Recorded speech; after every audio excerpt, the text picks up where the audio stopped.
Hi, my name's Sean, and this is another comic book review. Let me just turn into my alternate ego, Delgo Belagassi.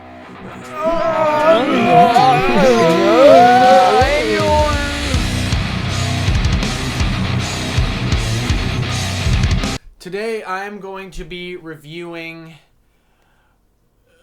Elmer.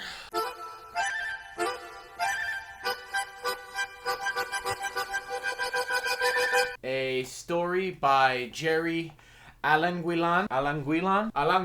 Elmer by Jerry Alanguilan, a famous Filipino comic artist and writer, also better known as In an Alternate Earth, where chickens have the same mental capacity as humans for conscious thought. The story is an allegory for any kind of civil rights movement. The 1960s civil rights movement for black civil rights, the women's suffragist movement, Stonewall, but I don't know. I don't feel like I know enough about Stonewall. The Stonewall riots were the beginning of the modern gay liberation movement, which also brought attention to others marginalized for their sexual or gender orientation. We'll say Stonewall because, damn, it feels fucking important. In this story being an allegory for any kind of civil rights, I, as a straight white male, I'm not going to speak on these issues. Jerry Alanguilan, he's a Filipino author. I want to get another Filipino person in here to talk about their opinions on whether or not chickens should have rights. So in this book, the author is Filipino and says that Filipinos think that chickens should have human rights. Do you think that chickens should have human rights as a Filipino yourself? I'm not Filipino, I'm Colombian.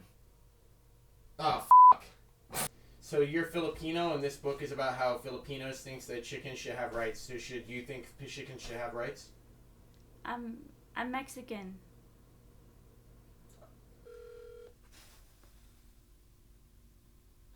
Hey, what's up, dude? Hey, man, I just wanted to know, since you're Filipino, do you think that chickens should have human rights? Dude, what? What are you talking about? What does me being Filipino have to do with, like, chickens and their rights? Well, there's a book by, it's a Filipino author, and I'm white, so I feel like your perspective. I'm Filipino. I can speak on all Filipinos. No. So that was basically like a huge racist waste of time. I have once again stepped on the landmine set before me by the The premise to me is so interesting because, I wouldn't give chickens fucking human rights. Oh, they're as smart as humans. Fuck, man. Fuck. Do you think I'd let a chicken do that to me? Fuck, dude. We didn't know white people was up to something until they started showing white people in line voting. And all the white people looked like they had a secret to keep and Yeah, but they're just chicken. I can't eat chicken ever again. What, I can't eat chicken ever again? Never in my life. Not allowed to eat chicken ever. Gonna be vegan forever now. Guess what? Eating f***ing Beyond Burgers and eating f***ing potatoes and rice doesn't give you f***ing mental health problems, jackass. Oh, man, I don't know what I would do if I couldn't eat chicken. I wonder if that's how people felt about women voting. Like, fuck, I don't know what I could do if women could vote. We could do it. We could do anything. Shut up. They definitely felt like that. I don't know how society would function. It turned out fine, I think. There's this chicken named Jake, and Jake's father's name is Elmer. Jake's father has died, and Jake is now going home to see his mother and be there for his father's funeral. There's a friend named Farmer Ben, someone that Jake doesn't really trust too much, and Jake also wants to understand why his father did like Farmer Ben so much, because as a farmer, chickens, the relationship is not close. He finds his father's journal that his father left to him. His mother is a wreck and doesn't really talk that much, but essentially it says, you should read that. Finds out that there's this day of awakening where all of the chickens in the world at once gain consciousness and self-awareness and human levels of intelligence. Look at all those chickens! Chickens that are in factory farms, they're on regular farms, and they see the slaughter, they see the way that chickens are treated, they see that people eat chickens. The first reaction to chickens being sentient is with violence. It's a war of the chicken sandwiches. There are rows of people, humans, just running around thinking that it's the devil and they're killing chickens. There are people who think it's the apocalypse and decide to end themselves.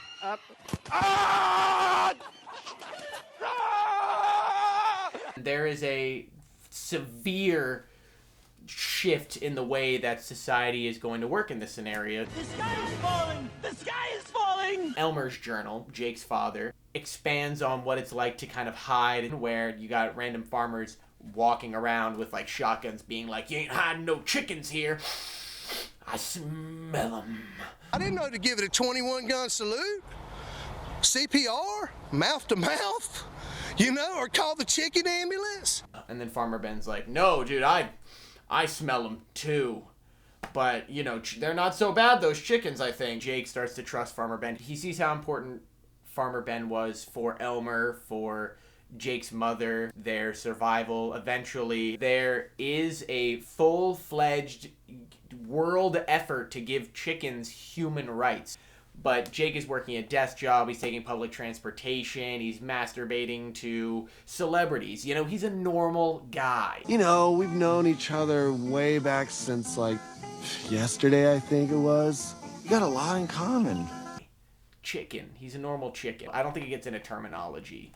But one part of the plot that I kind of have an issue with, and this is an issue that I have in all media, any kind of scene of sexual assault that does not feel necessary. Not that I want it to be long and drawn out, but it's a quick scene that feels like if it had been removed, I understood that as a chicken he was being discriminated against for all sorts of things. And I preferred moments where people would slip and be like, oh, I could really go for some fried. My bad. We're a little closer to subconscious slip-ups than we are to children sexually assaulting another child as a means of proving that they're the dominant species. The Kite Runner is a perfect example of a time where sexual assault not only creates an entirely new meaning and is the defining moment of something happening in the book, which reflects on how all characters act. It redefines the context of how serious the situation is. Whereas in this book, it doesn't feel like it got any more serious than when the chickens awoke in this mass factory farm. That type of complete control and power assertion is a way more terrifying force than the other. Not to take away from what the other is, but that is an issue that I have with the plot. I thought it was unnecessary. Cover looks pretty good. I would have liked to see something a little bit different. One thing that I did like are some of the alternate covers on the back. I'll go find them. I'll put them up. The alternate covers seemed a little bit more what I was looking for, but this I would give...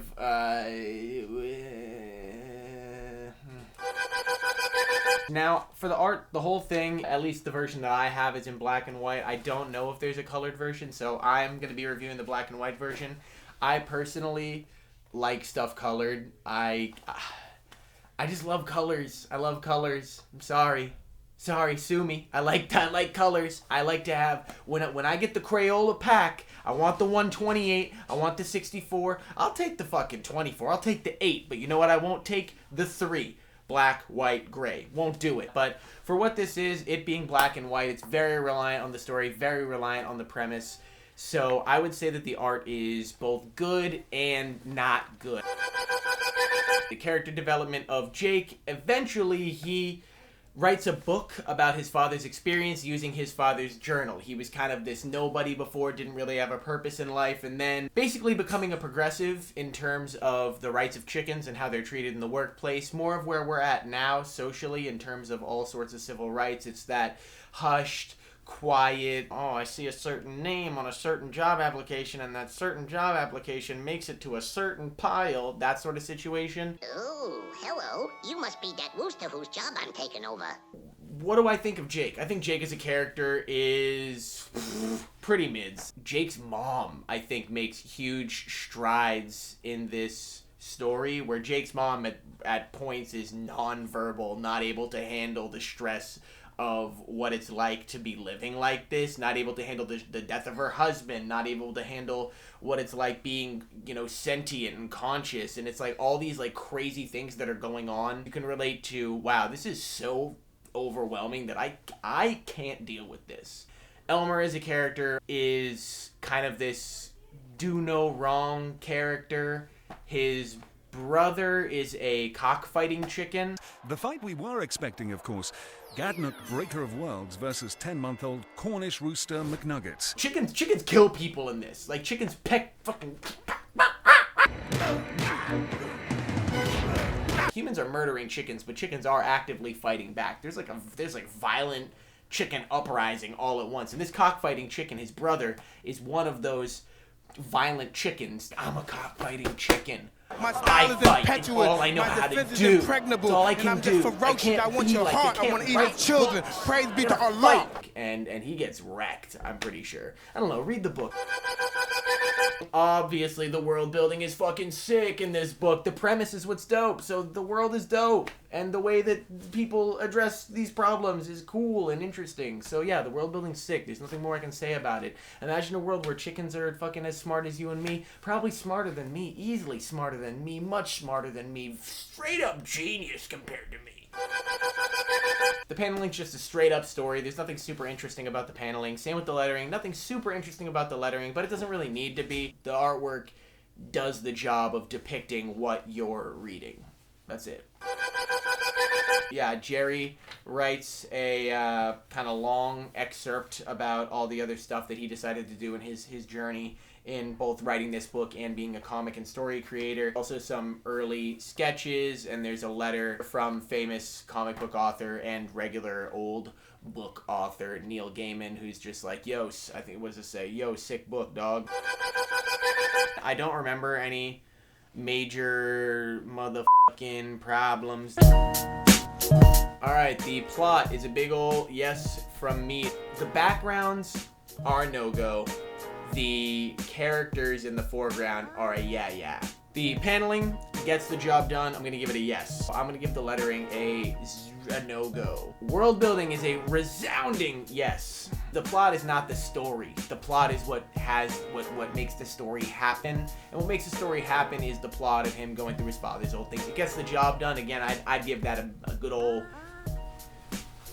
My personal issue with the character development really comes down to the fact that Jake takes his father's story and just kind of runs with it and is like, my life is fixed. I basically took my father's journal and repackaged it into a book. Spread awareness, I guess.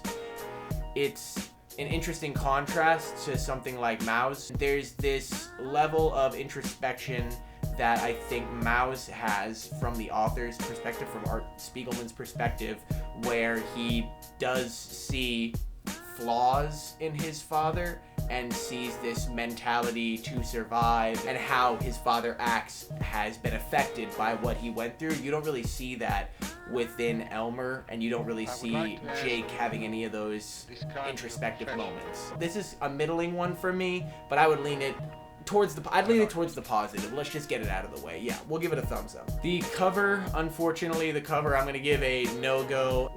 I didn't read the book because of the cover. It didn't get me to open the book, but someone told me the premise, and that's what got me to open the book. I didn't even give it a flip test when I saw the cover.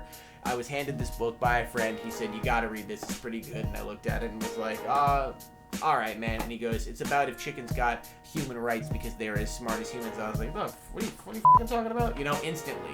And afterwards, not enough for me. 2 drawings, 4 drawings is also not really enough for me. More effort and care put into the extras as opposed to just like, yeah, here's a few pages for you. Here's 2 more for you. Yeah. You know what? Here go 2 more for y'all. Yeah. Finally, of course, the print quality. I'm gonna just give the okay on the print quality. You gotta bad not to make print quality in my mind. Overall, it looks like I gave this a 6 out of 10, which is about where I'd put it strictly for the premise. It's a little bit above average in my personal opinion. I definitely enjoyed it. I recommend it to other people, and it is something like, it's an example of a comic that I give when I'm trying to get someone out of the big two, Marvel, DC. That's what they think of comic books as, and this is one that I'm like, well, there is this one about when chickens are smart and do we give them human rights? Do we give chickens human rights?